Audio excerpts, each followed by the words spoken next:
Mes très chers amis, nous nous retrouvons pour une nouvelle session d'études sur notre chaîne télévision YouTube. Vous connaissez tous le Bet Rabbah du 12e, que nous présidons depuis maintenant pratiquement 15 ans. Et nous voulons bien acquérir aussi notre public à travers nos shiurim sur YouTube et nous permettre de semaine en semaine de pouvoir avoir un contact, d'échanger, d'écouter vos réactions sur les cours que vous recevrez au fur et à mesure sur les différents réseaux sociaux, de savoir quels sont les thèmes que l'on peut aborder ensemble et comment peut-on faire un pas dans le judaïsme davantage. J'aimerais aujourd'hui que nous puissions parler sur cette fête de Purim. Comme vous le savez, ce soir c'est Purim, le 14 Adar, 5779, 14 Adar 2.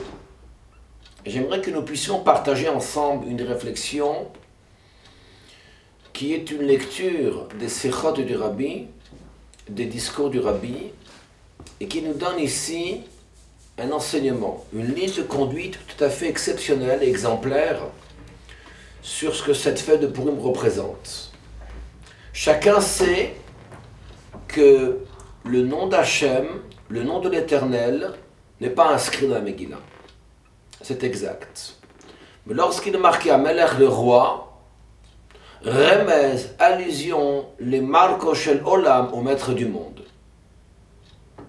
Cette histoire de Purim, c'est un miracle extraordinaire qui a eu lieu.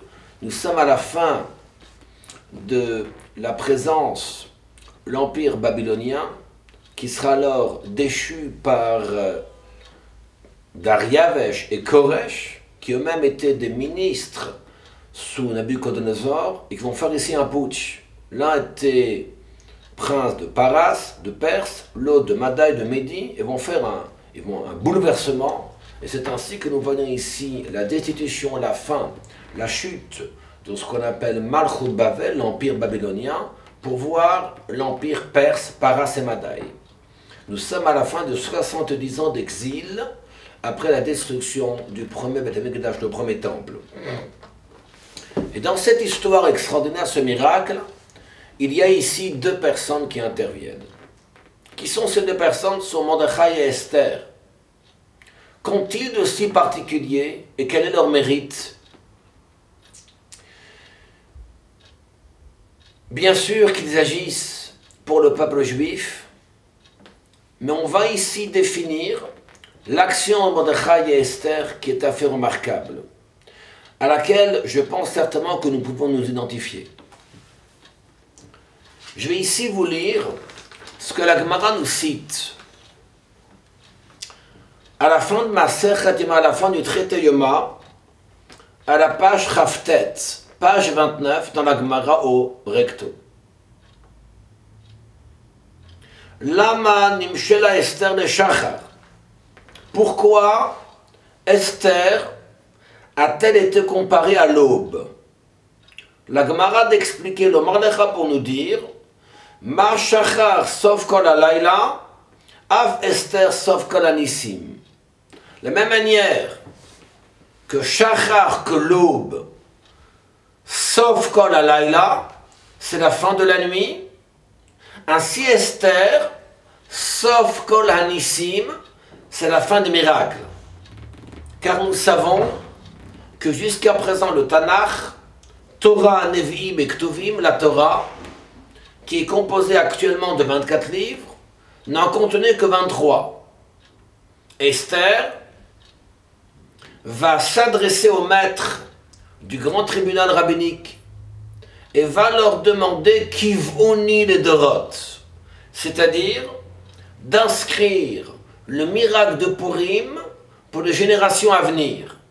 Que le 14 et le 15 Adar, les communautés, le peuple juif se souviennent de ce que Esther, de l'histoire de Purim, et le rappelle inlassablement.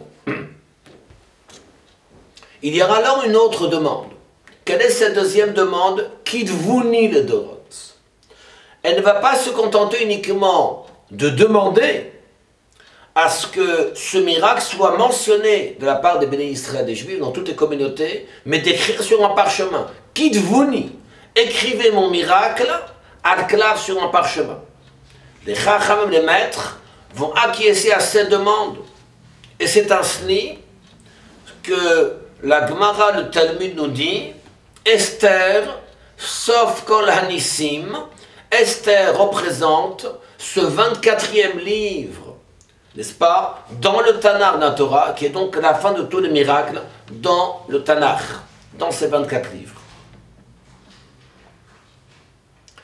Mais afin de comprendre pour quelle raison Esther est-elle comparée à Shachar, pourquoi Esther est-elle comparée à l'aube, eh bien, nous devons comprendre comment se fait-il que Mordechai n'a pas été présent, n'a pas insisté, n'a pas demandé à agir avec Esther afin que l'histoire de Purim soit inscrite dans la Torah.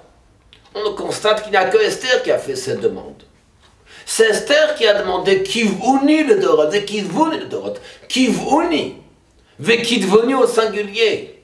Fixez-moi, rappelez-moi le miracle de Purim des 14 et de 15 Adar, écrivez mon miracle. Et que ce miracle soit au nom d'Esther. Où est Mordechai?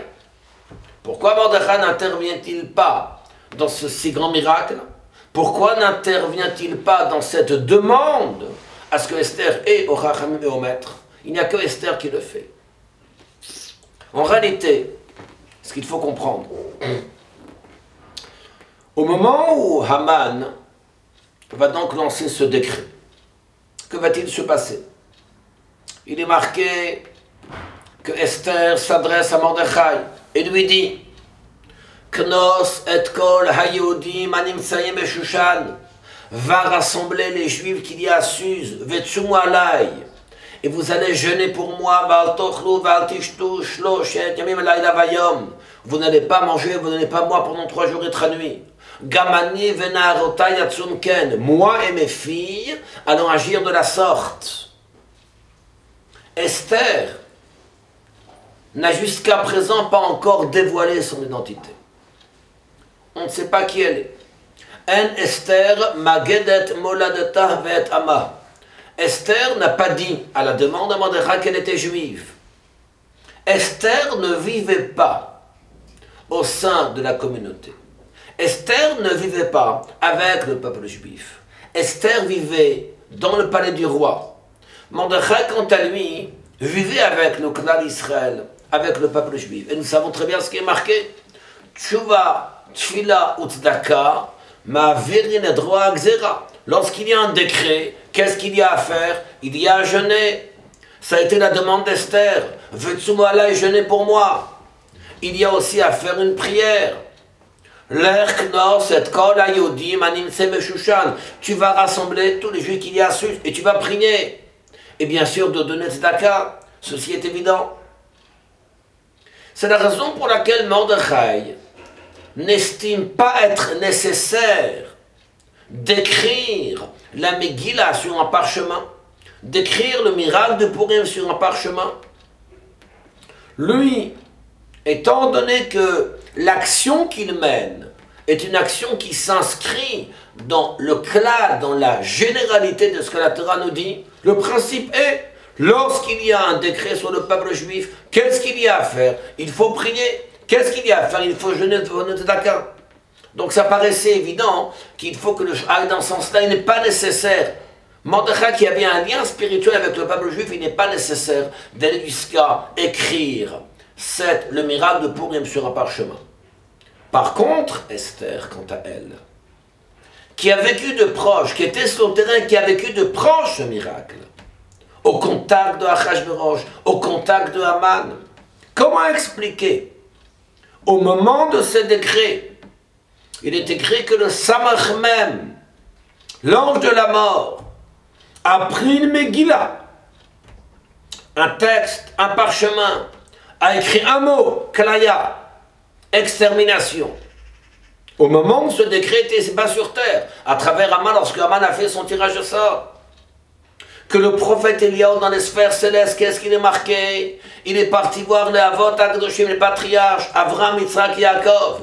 Priez, prenez défense pour les enfants d'Israël. Personne ne prenait défense. Qu'ont fait les enfants? Ils ont profité du repas d'Achashverosh. On ne peut pas les aider plus que ça. Ils ont fait une faute grave. Le prophète Eliyahu, est parti voir Moshe Rabbeinu. Prie pour les enfants d'Israël. Comme tu as prié inlassablement dans la faute du Vaudor, lorsque Hachem a dit Herem, Imeni ve'ashmidem, ve'emchel shema mitachat hashem, je vais exterminer le peuple juif, qu'est-ce que Moshe Rabbeinu a fait? Vim ayin, mechelina mesifrecha asher katavta. Si tu ne veux pas effacer cette faute, alors efface mon nom de ton livre. Et Moshe Rabbeinu va prier avec Yoshua ben Nun. Moshe Rabbeinu dit au prophète Eliyahu, j'ai besoin de quelqu'un à côté de moi, je ne peux pas prier seul. Comme j'ai prié avec Yoshua ben Nun, mon disciple. Le prophète Eliyahu lui dit, je vais trouver quelqu'un, c'est Mordechai. Mordechai ici-bas sur terre et Moshe Rabbeinu dans les sphères célestes vont prier ensemble inlassablement pour la sauvegarde du clan d'Israël et du peuple juif. Ça sera dans cette chilote extraordinaire. Esther, quant à elle, va vivre alors dans le palais du roi. Elle aura alors une autre approche du miracle.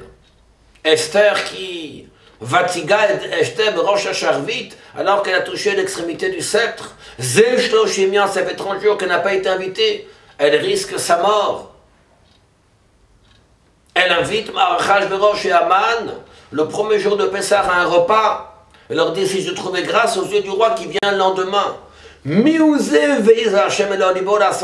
est celui qui veut du mal à ton peuple? Achashverosh demande à Esther.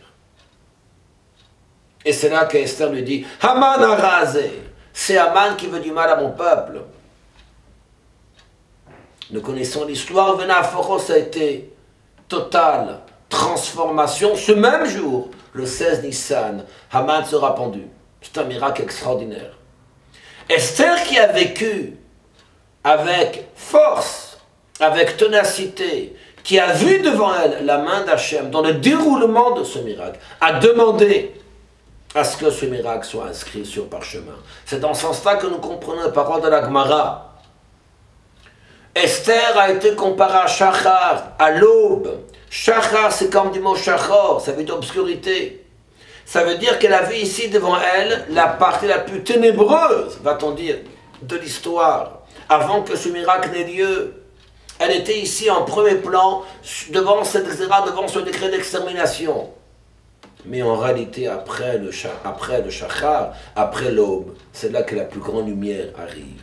Et c'est la raison pour laquelle Esther incarne fondamentalement ce qu'on appelle d'ivré Purim, les paroles de Purim, à travers la parchemin, à travers la Megillat Esther, et Mordechai, quant à lui, incarne Yemé Purim, les jours de Purim, le contenu de Purim, puisque c'est Mordechai et Esther qui demanderont alors aux sages à ce que des mitzvot, des commandements soient réalisés, manot, les cadeaux qu'il faut se faire mutuellement, matanat evionim, les dons que l'on fait aux pauvres, le mishté, le festin de Purim, dont le but est justement de rassembler les enfants d'Israël, tel que c'était le cas au moment de cette xéra, de ce décret. Alors, souhaitons que nous puissions aussi renforcer ces si belles mitzvahs, ces si beaux commandements dans l'intérêt du Bnei Israël, dans l'intérêt du peuple juif, sachant que Purim est une fête qui ne va jamais disparaître, même lorsque Mashiach se dévoilera, et qui permettra de voir la plus grande unité du peuple juif.